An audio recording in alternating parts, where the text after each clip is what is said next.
안녕하세요. H성형외과 백정환입니다. 오늘 설명드릴 내용은 이마 성형술에 사용된 본시멘트에 대해서 좀 설명을 드리고자 하는데요. 이마 성형술은 납작한 이마를 가진 분들이 대부분 수술을 하게 되는데요. 가장 많이 사용되는 방식이 이제 보형물을 수술을 한다거나 아니면 지방이식 또는 필러 이런 주사를 이용한 방식이 사용되어 왔습니다. 한 90년대 중반 이후부터 이제 성형외과 전문의 선생님들 중 몇몇 분에 의해서 본시멘트를 활용한 이런 이마 성형술이 두상성형이라는 이름으로 시행이 되어 왔는데요. 그 방식은 이렇습니다. 두피의 두정부 근처에서 한 3cm, 2cm 뭐 이런 정도의 절개를 가해서 본시멘트를 굳기 전에 액상으로 주입을 한 후에 잘 몰딩을 해서 굳히는 방식이 시행이 되어 왔습니다. 그래서 이 환자분도 그런 방식으로 이제 절개를 해서 두피에 두상 성형을, 이마 성형을 받으신 분이죠. 이렇게 보면은 조그맣게 구멍이 조금 나 있는 과정은 이렇게 삽입된 본시멘트가 굳는 과정에서 약간의 기포가 있어서 이렇게 조금씩 구멍이 난 듯한 이런 모습이 보이게 됩니다. 또 이마 그 옆쪽이랑 그 앞쪽 눈썹 바로 윗부분 이런 부위에는 비교적 경계가 없이 마무리가 잘 된 모습이 보입니다. 하지만 이제 이 수술의 한계는 정확하게 본시멘트가 어디까지 얼마만큼의 두께로 이렇게 들어가고 잘 펴지느냐, 이게 전적으로 의사의 어떤 감각이나 경험에 의존한다는 단점이 있습니다. 지금 이 CT에서도 보다시피 이쪽 부분 경계는 비교적 매끈한데 반해서 삽입이 되고 절개창이 가까운 부위는 약간 본시멘트가 약간 좀 뭉친 듯이 굳어진 모습을 좀 확인할 수 있습니다. 또한 인체 삽입된 후에 굳기 때문에 이렇게 기포가 생성이 되거나 또는 이게 피가 고여 있던 부분에 이렇게 조그만 구멍이 있을 수 있다는 내용이 있습니다. 뭐 지금 정도면은 굉장히 성공적으로 수술을 잘 해주신 것이고요. 그 다음에 절개하고 이렇게 조금 뭐 약간의 우둘투둘한 모습은 수술의 한계가 분명히 존재하는 수술이기 때문에 그래도 비교적 잘 되어 있다고 판단이 됩니다. 환자분이 저한테 내원해 주신 이유는 약간 실물 모습에서 좀 보여드리면요. 이렇게 보시면 아까 앞서 뼈에서 모습에서 이렇게 조금 턱이 졌던 모습이 실제 이마에서도 약간 이렇게 함몰로 나타나게 됩니다. 절개 부위가 한 요쯤이었던 걸로 생각이 되는데요. 절개 부위 위쪽으로 해서 이렇게 조금 피부에서도 약간의 함몰이 관찰되고, 지금 여기 보시면 이렇게 둥그렇게 보이는 부분이 있는데 이 부분이 실제 뼈 모습에서 보면 딱 보형물, 그러니까 본시멘트가 굳어진 모습의 경계와 정확하게 일치하는 모습을 볼 수 있습니다.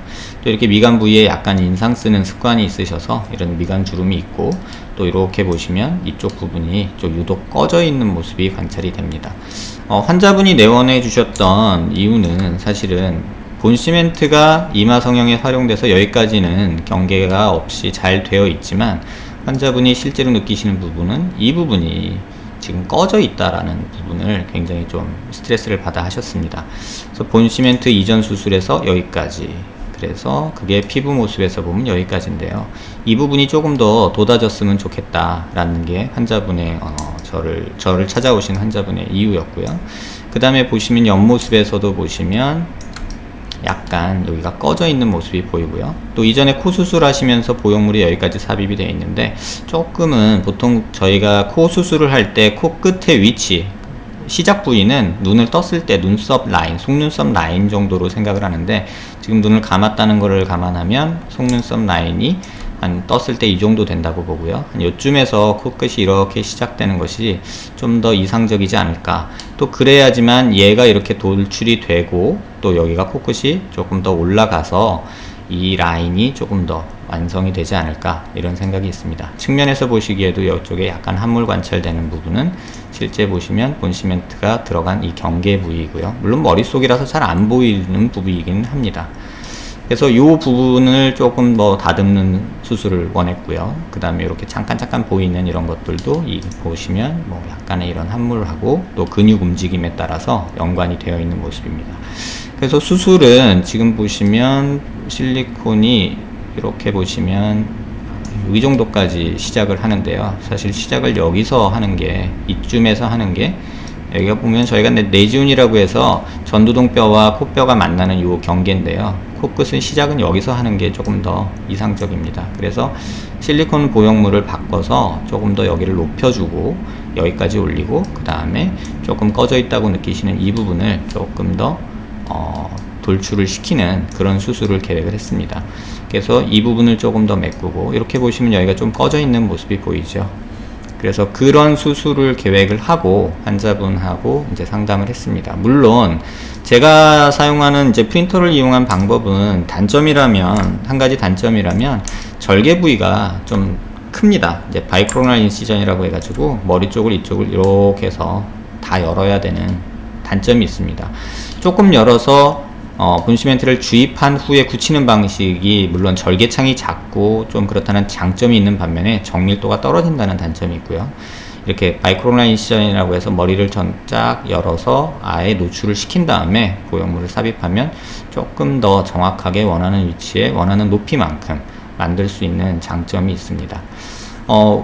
왼쪽의 모습은 수술 전의 모습이고요. 우측의 모습은 수술 후의 모습인데요. 이쪽에 아까 이마 중심 라인, 미간 사이 라인에 조금 더 볼륨을 줬고, 또 이 눈뼈 옆쪽에 꺼져 있는 부분을 메꾸기 위해서 이쪽까지 보형물을 연장을 했습니다. 그 다음에 기존에 있던 보형물에서 이렇게 약간 구멍처럼 보이는 이런 부위들도 사실 좀 수술하면서 조금 메꿨고요. 이쪽 윗부분은 조금 다듬어서 갈아주거나 이렇게 해서 다듬어서 좀 매끈하게 정리를 했습니다.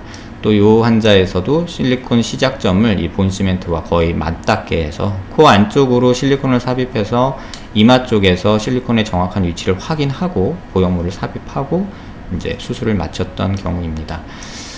이마 성형술이나 두상 성형술도 이런 3D 프린터를 활용한 어떤 그 수술로 굉장히 효과적으로 수술할 수 있다는 것을 보여주는 케이스이고요.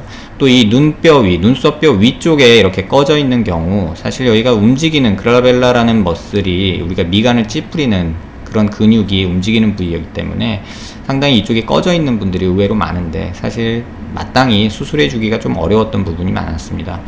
절개가 조금 더 크다는 것만 제외하면 이쪽 부분까지도 이렇게 이쪽에 비해서 이렇게 도톰하게 만들 수 있는 좀 여러모로 장점이 있는 방법이 아닐까 생각이 됩니다.